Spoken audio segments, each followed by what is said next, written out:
अस्सलाम वालेकुम स्टूडेंट्स। अच्छा, हमने लास्ट लेक्चर में थ्योरी का हाफ चैप्टर कंप्लीट कर लिया था।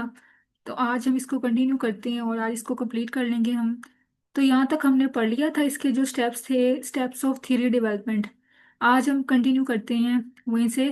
थ्योरी एंड नर्सिंग रिसर्च, ये टॉपिक हम पढ़ते हैं। तो इसमें हमने देखना है बेसिकली रिलेशन क्या है, थ्योरी और नर्सिंग रिसर्च आपस में कैसे रिलेट करते हैं। तो यहाँ से अगर हम देखें, इसमें जस्ट आपने रीडिंग करनी है, ये इतना इम्पोर्टेंट नहीं है। तो अगर मैं आपको यहाँ से इसका ओवरव्यू दूँ, इसमें क्या लिखा हुआ है। पास्ट में क्या था, nurses traditionally have based their practice on intuition and experience.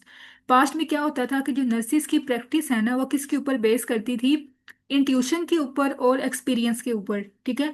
Intuition मैंने आपको बताया था नर्सिंग रिसर्च के फर्स्ट चैप्टर में, हमने ये टर्म डिटेल में मैंने आपको डिस्क्राइब की थी। ये क्या होती है, ये बेसिकली गट फीलिंग्स होती हैं।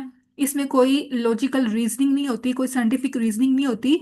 तो नर्सिस की जो प्रैक्टिस थी पास्ट में, वो इन दो चीज़ों पे डिपेंड कर रही थी। ठीक है, इंट्यूशन पे और एक्सपीरियंस पे। ठीक है। लेकिन अब इसमें ये मेंशन किया हुआ है कि अगर नर्सिंग की प्रैक्टिस, नर्सिस की प्रैक्टिस अगर थ्योरीज पे बेस करे, रिसर्च के ऊपर बेस करे या एविडेंस बेस्ड प्रैक्टिस हो, तो उसके क्या क्या बेनिफिट्स हो सकते हैं आगे। ठीक है। अच्छा, आप यहाँ पे कुछ बेनिफिट्स लिखे हुए हैं कि अगर जो नर्सिंग है वो थ्योरीज के ऊपर बेस करे या एविडेंस बेस्ड रिसर्च के ऊपर बेस करे, तो उससे क्या होगा, एक तो मोर एक्यूरेट इंफॉर्मेशन हमें मिलेगी। ठीक है, प्रॉपर अंडरस्टैंडिंग होगी डिफरेंट इवेंट्स की, डिफरेंट फिनोमिनास की। उसके अलावा क्या है कि इससे एविडेंस बेस्ड रिसर्च से हम क्या कर सकते हैं, फ्यूचर के इवेंट्स को कंट्रोल कर सकते हैं, उनको प्रिडिक्ट कर सकते हैं। ठीक है। ये अगर आपने लेक्चर लिया होगा ना रिसर्च का, हमने पढ़ा था, इसके फोर फंक्शंस होते हैं, फोर पर्पस होते हैं। इसमें डिस्क्रिप्शन है, एक्सप्लेनेशन है, प्रिडिक्शन है और कंट्रोल है। ये चार फंक्शंस होते हैं रिसर्च के। ठीक है, चार पर्पस होते हैं। तो जब रिसर्च को हम इसमें यूज़ करेंगे नर्सिंग प्रैक्टिस में, तो उससे हमें ये बेनिफिट्स होते हैं कि हम फ्यूचर इवेंट्स को प्रिडिक्ट भी कर सकते हैं और कंट्रोल भी कर सकते हैं। ठीक है। तो ये इसका कुछ बेनिफिट्स होते हैं। उसके बाद अब यहाँ पे कुछ डेफिनेशंस लिखी हुई हैं कि नर्सिंग रिसर्च में जब थ्योरी को अप्लाई करते हैं तो हमें कुछ डेफिनेशंस का पता होना चाहिए। ठीक है, इसमें बेसिक डेफिनेशंस क्या है, कंसेप्ट की डेफिनेशन है, कंस्ट्रक्ट की है। उसके बाद मॉडल्स की डेफिनेशन है, फ्रेमवर्क क्या होते हैं, ये सारे हमें पता होंगे तो हम आगे इसको इम्प्लीमेंट करेंगे रिसर्च के अंदर। ठीक है, थ्योरीज को। तो ये जो कंसेप्ट की डेफिनेशन हमने पहले पढ़ ली हुई थी, इसको अगर यहाँ से दोबारा डिफाइन करें तो वही इसमें लिखा हुआ है कि ये कोई भी आइडिया होता है या मेंटल फॉर्मुलेशन होती है जो कि किसी भी स्पेसिफिक फिनोमेना के रिलेटेड होती है। और ये हम कैसे करते हैं, ड्राइव करते हैं फ्रॉम द इन्वायरमेंट या फ्रॉम एनी एक्सपीरियंस। ठीक है। उसके बाद इसकी दो हमारे पास टाइप्स हमने पढ़ी थी। एक होता है एब्स्ट्रैक्ट कंसेप्ट और एक होते हैं कंक्रीट कंसेप्ट। ठीक है। जो कंक्रीट होते हैं उसको हम डायरेक्टली ऑब्जर्व कर सकते हैं, मेजरेबल होते हैं। जैसे कि हमारे पास क्या है, हाइट है और वेट है। उसके बाद जो एब्स्ट्रैक्ट कंसेप्ट हैं वो डायरेक्टली मेजरेबल नहीं होते, ऑब्जर्वेबल नहीं होते। ठीक है। इसकी एग्जांपल क्या दी हुई है, वेलनेस है, सेल्फ स्टीम है। तो ये हमारे पास टाइप्स थी, ये हमने पहले पढ़ ली थी। उसके बाद अब यहाँ पे एक और टर्म है, कंस्ट्रक्ट। ये बेसिकली क्या है, कंसेप्ट की एक फॉर्म है। लेकिन अब यहाँ पे डेफिनेशन क्या दी हुई है, ये हमारे पास highly abstract and complex concept होता है। ठीक है। जैसे अब इसकी एग्जांपल क्या है, इंटेलिजेंस है। जो इंटेलिजेंस है इसको हम डायरेक्टली मेजर नहीं कर सकते। कोई भी कंस्ट्रक्ट है ना, उसको हम can not be directly measured but must B indirectly measured. मतलब कि उसको हम डायरेक्टली मेजर नहीं कर सकते, उसको इनडायरेक्टली जो है वो कुछ इंडिकेटर्स के थ्रू या कुछ और मेजर्स के थ्रू जो है इसको हम मेजर कर सकते हैं। ठीक है। जैसे कि अब यहाँ पे क्या लिखा हुआ है कि जो इंटेलिजेंस है ये हमारे पास हाईली एब्स्ट्रैक्ट और कम्प्लेक्स कंस्ट्रक्ट है, can not be as directly measured but must be inferred from such indicators of intelligence. मतलब कि हम कुछ इंडिकेटर्स ऐसे अप्लाई करेंगे, कुछ ऐसे मेजर्स अप्लाई करेंगे कि इसको हम इनडायरेक्टली मेजर कर सकें। अब हमने किसी पर्सन की इंटेलिजेंस चेक करनी है तो हम क्या मेजर करेंगे, उसकी वर्बल स्किल्स को देखेंगे, उसकी जो रीजनिंग है, मैथमेटिकल रीजनिंग, उसको देखेंगे। उसके ऊपर डिफरेंट टेस्ट अप्लाई करेंगे, इंटेलिजेंस टेस्ट, ये भी आपने पढ़े होंगे साइकोलॉजी के अंदर। कुछ इंडिविजुअल टेस्ट होते हैं, कुछ ग्रुप टेस्ट होते हैं। तो इन सब के थ्रू हम क्या कर रहे हैं, इसको इनडायरेक्टली मेजर कर रहे हैं। ठीक है। तो कंस्ट्रक्ट क्या होता है, ये हाईली एब्स्ट्रैक्ट कंसेप्ट होता है जिसको हम डायरेक्टली मेजर नहीं कर सकते, लेकिन उसको इनडायरेक्टली जो है वो मेजर कर सकते हैं। ठीक है। ये आपने याद रखना है। उसके बाद नेक्स्ट हमारे पास टर्म क्या है थ्योरी के अंदर, वो है मॉडल। मॉडल क्या होता है, ये बेसिकली सिंबॉलिक या विजुअल रिप्रेजेंटेशन होती है किसी भी फिनोमेना की, किसी भी सिचुएशन की, ठीक है। और ये हम क्यों करते हैं यूज? ताकि हम किसी भी फिनोमेना के दरमियान में जो रिलेशनशिप है ना उसको डिमोन्स्ट्रेट कर सकें, ठीक है। किसी भी कंसेप्ट का या फिनोमेना का जो भी रिलेशनशिप है आपस में, उसको डिमोन्स्ट्रेट कर सकें, उसको शो कर सकें। तो ये हमारे पास सिंबॉलिक रिप्रेजेंटेशन होती है। अब आगे इसकी हमारे पास तीन टाइप्स होती हैं मॉडल्स की। कुछ होते हैं वर्बल मॉडल्स, स्कीमेटिक मॉडल्स और क्वांटिटेटिव मॉडल्स, ठीक है। अब इनमें क्या डिफरेंस है? जो वर्बल मॉडल्स हैं उसमें हम क्या यूज करते हैं? वर्डेड स्टेटमेंट्स यूज करते हैं, वर्ड्स की फॉर्म में होते हैं ये। उसके बाद जो स्कीमेटिक मॉडल्स हैं उसमें हम डायग्राम्स यूज करते हैं, पिक्चर्स, ग्राफ्स, ड्राइंग्स, ठीक है। उसके बाद जो थर्ड टाइप है मॉडल्स की वो है क्वांटिटेटिव मॉडल्स। मतलब कि इसमें हम मैथमेटिकल सिंबल्स को यूज करेंगे, क्वांटिटीज को यूज करेंगे। तो ये हमारे पास तीन टाइप्स थी मॉडल्स की। उसके बाद अब यहाँ पे क्या लिखा हुआ है कि जो नर्सिंग में हम ज़्यादातर यूज़ करते हैं मोस्टली मॉडल्स, वो कौन से होते हैं? कंसेप्चुअल मॉडल्स, ठीक है। उसके बाद यहाँ पे एग्जांपल दी हुई हैं कुछ कंसेप्चुअल मॉडल्स कौन कौन से हैं। ये सारी हम पढ़ेंगे, थ्योरीज हैं, थ्योरीज और मॉडल्स हैं, जो कि हम हर चैप्टर का अलग अलग मॉडल पढ़ेंगे। इसमें आपने दो तीन पढ़ लेनी है। जैसे कि हमारे पास सेल्फ केयर मॉडल है ओरम्स का, उसके बाद कलिस्टा रोए का है अडेप्टेशन मॉडल, ठीक है। उसके बाद ये हमारे पास क्या है, मार्था रोजर्स का मॉडल है। तो ये आगे हम पढ़ेंगे तो आपको सारी याद हो जाएंगी, ठीक है। बाकी ये फिर डेफिनेशन आ गया, कंसेप्ट क्या होते हैं ये हमने पढ़ लिया, ठीक है। अब यहाँ से आगे से आपने क्या करना है? यहाँ से आपने ये टॉपिक करना है क्लासिफिकेशन ऑफ थ्योरी। ये मोस्ट इंपॉर्टेंट है टॉपिक इस चैप्टर का। ये काफी दफा रिपीट हुआ हुआ है, आपने मार्क कर लेना है, यूएचएस में आया हुआ है। इसको क्लासीफाई करना है थ्योरी को। तो इसकी हमारे पास तीन कैटेगरीज हैं, ठीक है। एक होती है ब्रॉड रेंज थ्योरीज, उसके बाद क्या है, मिडल रेंज थ्योरीज हैं, ठीक है। और थर्ड टाइप हमारे पास क्या है? नैरो रेंज थ्योरीज, ठीक है। इसको हम देखते हैं, पहले डिफाइन करना है और साथ में आपने एग्जांपल देनी है, और इसका सेकंड नाम भी आपने करना है। जो ब्रॉड रेंज थ्योरीज है इसका दूसरा नाम क्या है? ग्रैंड थ्योरीज, ठीक है। और ये हमारे पास क्या होती हैं? हाईली एब्स्ट्रैक्ट होती हैं, कॉम्प्लेक्स होती हैं और ब्रॉड इन स्कोप होती हैं। ये आपने अपनी बुक के ऊपर लिख लेनी है, इसकी करेक्टरिस्टिक्स हैं, इसमें से एमसीक्यूज आ सकते हैं। ये हाईली एब्स्ट्रैक्ट हैं, कॉम्प्लेक्स होती हैं और ब्रॉड इन स्कोप होती हैं, ठीक है। इसको हम यहाँ से डिफाइन करें तो ये क्या होती हैं? Broad range theories are systematic constructions of the nature of nursing, mission of nursing and goals of nursing care. इसमें हम क्या स्टडी करते हैं? नर्सिंग की नेचर को, उसके मिशन को और इस नर्सिंग केयर के गोल्स को, ठीक है। उसके बाद अब यहाँ पे और क्या लिखा हुआ है? It deals with the scope, philosophy and general characteristics of nursing, ठीक है। यहाँ तक इसकी डेफिनेशन है। उसके बाद अब इसकी एग्जांपल देखें तो a conceptualization of nursing's goal for high level wellness for all individuals.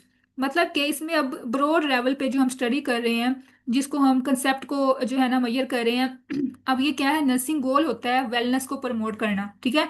आपको पता है कि जो नर्सिंग का मेजर गोल क्या है, पर्पस क्या है, क्या इसमें हमने तमाम इंडिविजुअल्स की जो हेल्थ है या वेलनेस है उसको प्रमोट करना होता है, उसको मेंटेन करना होता है, ठीक है। तो ये हमारे पास एक ब्रॉड कंसेप्ट है ना, कॉम्प्लेक्स कंसेप्ट है, तो ये इसमें आ जाएगा, ब्रॉड रेंज थीरीज में आ जाएगा, ठीक है।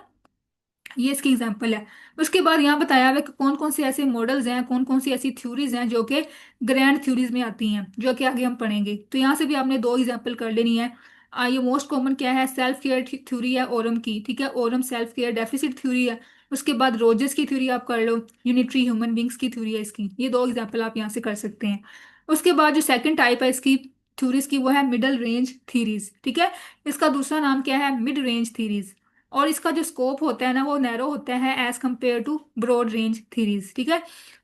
और ये हमारे पास क्या है? मोर प्रिसाइज होती हैं। इसका जो मेन फोकस होता है वो डेवलपमेंट ऑफ थ्योरेटिकल स्टेटमेंट्स के ऊपर होता है। इसमें हम थ्योरेटिकल स्टेटमेंट्स बनाते हैं ताकि हम जो भी क्वेश्चंस हैं उनको आंसर कर सकें, ठीक है। और इसमें हम क्या करते हैं? ब्रॉड रेंज थ्योरीज में वाइड रेंज ऑफ फिनोमेना के साथ डील करते हैं। होते हैं इसमें भी वाइड रेंज है, ब्रॉड रेंज होता है, लेकिन as compare to broad range theories इसमें कम लिमिटेड होता, कम जो है वो ब्रॉड होता है, ठीक है, कम वाइड होता है फिनोमेना। आगे इसकी एग्जांपल देखें तो हमारे पास क्या है? A theory of pain alleviation. ये हमारे पास थ्योरी आपने पढ़ी होगी, F1 के अंदर एक चैप्टर है पेन मैनेजमेंट वाला, कि जो थ्योरी को कम करने के लिए जो पूरा प्रोसेस होता है, पेन एलिवेशन का प्रोसेस होता है, उसमें एक थ्योरी थी वहां पे। ये जो थ्योरी है वो किसके अंदर आती है? मिडल रेंज थ्योरीज में आती है, ठीक है। मतलब इसमें जो कंसेप्ट है वो थोड़ा लिमिटेड हो गया है।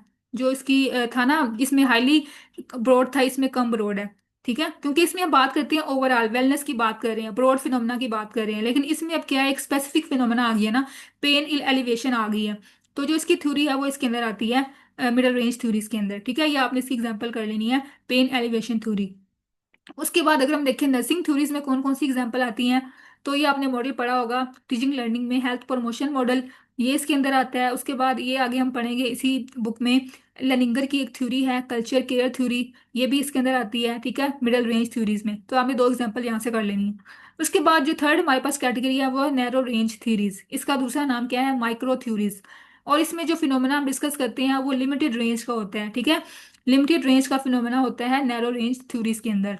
और जो फिनोमेना है वो मोस्ट स्पेसिफिक होता है, लीस्ट कॉम्प्लेक्स होता है, ठीक है।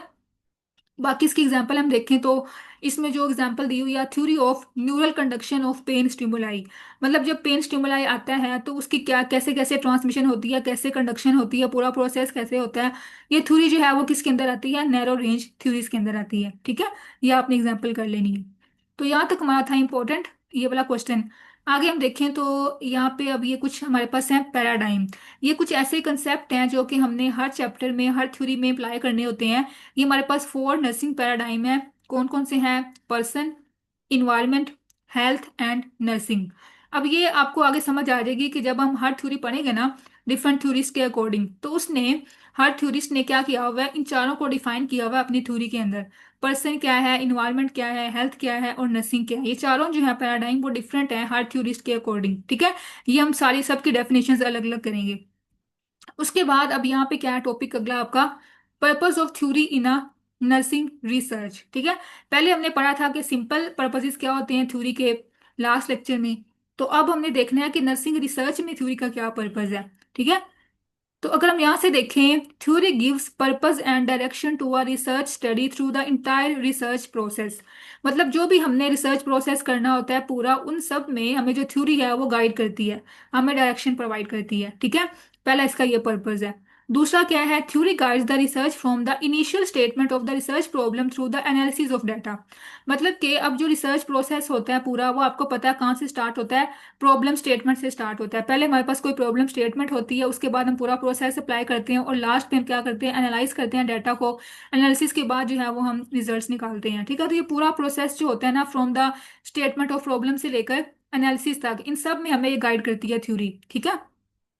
उसके बाद इसका पर्पस क्या है, it provides a framework within which to analyse and interpret the results of the study, मतलब कि जो हमने डाटा को एनालाइज करना होता है, रिजल्ट्स को इंटरप्रेट करना होता है, उसमें भी थ्योरी जो है वो हमें हेल्प आउट करती है, हमें फ्रेमवर्क प्रोवाइड करती है, ठीक है। ये इसका थर्ड पर्पज है। उसके बाद अब ये लिखा हुआ है कि ना सिर्फ ये हमें एनालिसिस में हेल्प आउट करती है, इंटरप्रिटेशन में हेल्प आउट करती है, बल्कि ये हमें डाटा को ऑर्गेनाइज करने में भी गाइड करती है, ठीक है। उसके अलावा अब यहाँ पे ये भी इसका एक पर्पज है, it increase the applicability and generalisability of the study findings, मतलब जब हमने पूरा रिसर्च प्रोसेस कर लिया होता है, उसके बाद हमने उसको एप्लीकेबल करना होता है ना, हमने उसको इम्प्लीमेंट करना होता है उस रिसर्च प्रोसेस को, तो उसमें भी हमें ये हेल्प आउट करती है थ्योरी। तो ये हमारे पास कुछ पर्पस थे, या आपने ऐसे बुलेट्स की फॉर्म में, पॉइंट्स की फॉर्म में लिख लेने हैं। यहाँ तक इसके जो है ना मेन पर्पस है। उसके बाद अगर हम देखें तो हमारा नेक्स्ट टॉपिक क्या है, रिसर्च फ्रेमवर्क्स। अब जो रिसर्च फ्रेमवर्क्स हैं वो दो टाइप्स के होते हैं, एक होते हैं कंसेप्चुअल फ्रेमवर्क और एक होते हैं थ्योरेटिकल फ्रेमवर्क, ठीक है। अब इनमें क्या डिफरेंस है ये हम देखते हैं। If a study is based on a conceptual model, अगर वो कंसेप्चुअल मॉडल के ऊपर बेस कर रही है स्टडी, तो उसमें जो फ्रेमवर्क यूज होता है उसको हम कहते हैं कंसेप्चुअल फ्रेमवर्क, ठीक है।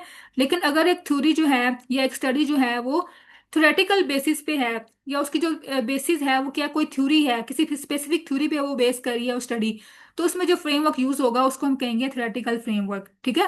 तो ये इसमें डिफरेंस है। ये कंसेप्चुअल के नाम से आपने याद करना है, कंसेप्चुअल मॉडल्स की बेस पे होगी ये स्टडी, और जो थ्योरेटिकल फ्रेमवर्क है वो थ्योरीज की बेस पे होगी, ठीक है।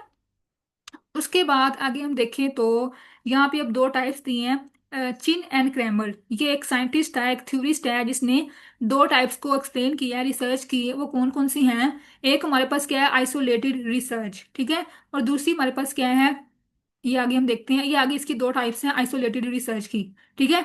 आइसोलेटेड रिसर्च क्या होती है, research that is not linked to the theory development process, मतलब कि ऐसी रिसर्च जो कि थ्योरी डेवलपमेंट के प्रोसेस से उसका कोई लिंक नहीं होता, वो आइसोलेट होती है, ठीक है। उसको हम कहते हैं आइसोलेटेड रिसर्च। अब जैसे यहाँ पे एग्जांपल दी हुई है कि हमने एक स्टडी की है, hypertensive adult male adherence to their medication regimen, ठीक है। When designed without a theoretical और कंसेप्चुअल फ्रेमवर्क, मतलब कि हमने जस्ट ये ऑब्जर्व किया है, ये हमने स्टडी किया है कि एक हाइपरटेंसिव पेशेंट की क्या अडहेरेंस है उसकी मेडिकेशंस के साथ, ठीक है। ये हमने जस्ट स्टडी किया है, और हमने उसके ऊपर कोई थ्योरेटिकल फ्रेमवर्क या कोई कंसेप्चुअल फ्रेमवर्क जो है वो इम्प्लीमेंट नहीं किया। तो ये जब इसके बगैर जो स्टडी होती है, कोई थ्योरी अप्लाई की है, कोई फ्रेमवर्क अप्लाई किए, उसको हम कहते हैं आइसोलेटेड रिसर्च, ठीक है। एग्जाम्पल आपने कर लेनी है। उसके बाद अब यहाँ पे जो है ना हमारे पास दूसरी टाइप, वो क्या है, थ्योरी लिंक्ड रिसर्च, ठीक है। पहली हमारे पास क्या आती है, आइसोलेटेड, जो कि थ्योरी डेवलपमेंट प्रोसेस से इसका कोई लिंक नहीं होता। और दूसरी हमारे पास क्या है, थ्योरी लिंक्ड रिसर्च। अब इसको देखें तो ये इसके ऑपोजिट है। It is designed with reference और लिंकेज टू द थ्योरी, मतलब कि इसका कोई ना कोई थ्योरी के साथ या थ्योरेटिकल फ्रेमवर्क के साथ जो है वो लिंक होता है, ठीक है। और it is designed to develop theory और टू टेस्ट अ थ्योरी। और ये सर्च हम क्यों करते हैं, ताकि हम थ्योरी को डेवलप कर सकें, थ्योरी को टेस्ट कर सकें, ठीक है। उसके अलावा अब यहाँ के आगे इस पे जो है ना, इसके आगे फर्दर दो टाइप्स हैं। थ्योरी लिंक्ड रिसर्च की आगे दो टाइप्स हैं, एक होती है थ्योरी जनरेटिंग और एक होती है थ्योरी टेस्टिंग रिसर्च, ठीक है। थ्योरी जनरेटिंग रिसर्च और थ्योरी टेस्टिंग रिसर्च, ये मैंने आपको बताया था फर्स्ट लेक्चर में कि जब हम थ्योरी को जनरेट करते हैं तो हम कौन सी अप्रोच को यूज करते हैं, और जब थ्योरी टेस्ट करते हैं तो कौन सी अप्रोच को यूज करते हैं, ठीक है। ये आपको याद होना चाहिए। तो जो थ्योरी जनरेटिंग रिसर्च होती है ना, उसमें हम क्या करते हैं, क्वालिटेटिव रिसर्च के साथ ये लिंक होती है। और इसमें हम कौन सी अप्रोच यूज करते हैं, इंडक्टिव अप्रोच, इंडक्टिव रीजनिंग को यूज करते हैं, ठीक है। ये आपने एमसीक्यूज याद करने हैं, ये आपने मिक्स नहीं करना। जब थ्योरी को जनरेट करते हैं तो इंडक्टिव अप्रोच यूज करते हैं, और जब थ्योरी को टेस्ट करते हैं ना, तो ये लिंक होती है किसके साथ, क्वांटिटेटिव रिसर्च के साथ लिंक होती है। और इसमें जो अप्रोच हम यूज करते हैं वो होती है डिडक्टिव अप्रोच, डिडक्टिव रीजनिंग, ठीक है। ये इसकी आगे फर्दर दो टाइप्स हैं थ्योरी लिंक्ड रिसर्च की, थ्योरी जनरेटिंग और थ्योरी टेस्टिंग, ठीक है। उसके बाद यहाँ से आपने कुछ भी नहीं करना, ये वाला सारा ये रीडिंग करने वाली है, ठीक है। उसके बाद ये देखें, यहाँ पे लिखा हुआ है selection of theory in a research, मतलब कि हमने कोई रिसर्च के अंदर थ्योरी अप्लाई करनी है तो हमने उसको कैसे सिलेक्ट करना है। हमने ये देखना है कि उसके अंदर जो भी कंसेप्ट्स हैं वो प्रॉपर यूज हुए हैं, ठीक है। कंसेप्ट्स हैं, प्रपोजिशंस हैं, वो सारे इसके अंदर फिट प्रॉपर हैं, ठीक है, यूज हुए हैं। प्रपोजिशंस हैं प्रॉपर, ठीक है, जो कंस्ट्रक्ट हैं वो भी इसमें एक्सप्लेन किए हुए हैं। तो अगर एक थ्योरी के अंदर ये सारे कंसेप्ट जो हमने पढ़े हैं, मॉडल्स भी हैं, उसके जो भी टर्म्स हमने यूज किए हैं ना इसके अंदर, वो सारी होनी चाहिए। अगर एक थ्योरी के अंदर सारी अप्लाई हो रही हैं तो तब जो है वो हम रिसर्च के अंदर उस थ्योरी को यूज कर सकते हैं, ठीक है। ये भी रीडिंग करने वाली है। उसके बाद आगे हम देखें तो हमारे पास एक होती है स्टेटमेंट ऑफ द पर्पस। जैसे हमारी प्रॉब्लम स्टेटमेंट होती है ना रिसर्च के अंदर, इसी तरह हमारे पास पर्पस भी होता है कि जो हम रिसर्च का टॉपिक ले रहे हैं उसका पर्पस क्या है। तो जो स्टेटमेंट ऑफ पर्पस है ना, उसको हम तीन वे में प्रेजेंट कर सकते हैं, ठीक है। तीन वे में उसको हम लिख सकते हैं। अब तीन वेज कौन कौन से हैं, सबसे पहला वे क्या है, purpose as a declarative statement. मतलब जो हमारा रिसर्च का पर्पस है, जो स्टडी का पर्पस है, उसको हम एक स्टेटमेंट के तौर पे भी लिख सकते हैं। ये मैं भी आपको एग्जांपल बताती हूँ। दूसरा हमारे पास पर्पस स्टेटमेंट क्या होती है कि उसको हम हाइपोथेसिस की तौर पे भी लिख सकते हैं, ठीक है। और तीसरा हमारे पास क्या है, this purpose as a question, तो उसको हम क्वेश्चन की बेस पे भी लिख सकते हैं। तो हमारे पास तीन तरीके होते हैं किसी भी स्टडी के पर्पस को लिखने के। पहला क्या था, डिक्लेरेटिव स्टेटमेंट, के मतलब ऐसे हमने डिक्लेरेटिव फॉर्म में जो है वो स्टेटमेंट लिख दी पर्पस की, ठीक है। अब इसमें क्या है, एग्जाम्पल दी हुई है जैसे कि the purpose of the study is to describe the effect of structured individualized versus structured group instruction on successful breast feeding by primiparas in their home setting. अब इसमें क्या बताया हुआ है कि जस्ट एक स्टेटमेंट की फॉर्म में जो है पर्पस को एक्सप्लेन किया हुआ है, जो कि स्टार्ट कहाँ से हो रही है, टू डिस्क्राइब से हो रही है, ठीक है। मतलब इसमें डिक्लेरेटिव स्टेटमेंट की बेस पे जो है वो पर्पस को डिफाइन किया हुआ है किसी भी स्टडी को, ठीक है। उसके बाद अगर हम देखें तो पर्पस जो है वो क्वेश्चन की फॉर्म में भी हम लिख सकते हैं। जैसे अब यहाँ पे क्या है, purpose of the study is to answer the question, तो हम इसको क्वेश्चन की फॉर्म में लिखेंगे। अब इसमें हम क्या करेंगे, क्वेश्चन मार्क भी यूज करेंगे, और जो हमारे पास इज है वो स्टार्ट में आ जाएगा, ठीक है। जैसे अब यहाँ पे इसको क्वेश्चन की फॉर्म में लिखना हो तो कैसे लिखेंगे, is there a significant relationship between a specific method of teaching about breastfeeding and successful breastfeeding by primiparas in their home setting, ठीक है। तो मतलब कि हम पर्पस को किस फॉर्म में लिख रहे हैं, क्वेश्चन की फॉर्म में लिख रहे हैं, और क्वेश्चन मार्क लगा रहे हैं लास्ट पे। उसके अलावा इसका एक और भी मेथड होता है लिखने का पर्पस को, कि हम हाइपोथेसिस की फॉर्म में लिख सकते हैं इसको, ठीक है। हाइपोथेसिस क्या होता है, ये हमारे पास कोई भी ऐसी टेंटेटिव स्टेटमेंट होती है जिसको हमने प्रिडिक्ट प्रिडिक्ट करते हैं, उसके बाद हम इसको टेस्ट करते हैं हाइपोथेसिस को, ठीक है। तो ये हमारे पास की थर्ड टाइप थी, थर्ड फॉर्म थी पर्पस को लिखने की, ठीक है। जैसे अब यहाँ पे लिखा हुआ है प्रीमी पैरास हु रिसीव इंडिविजुअल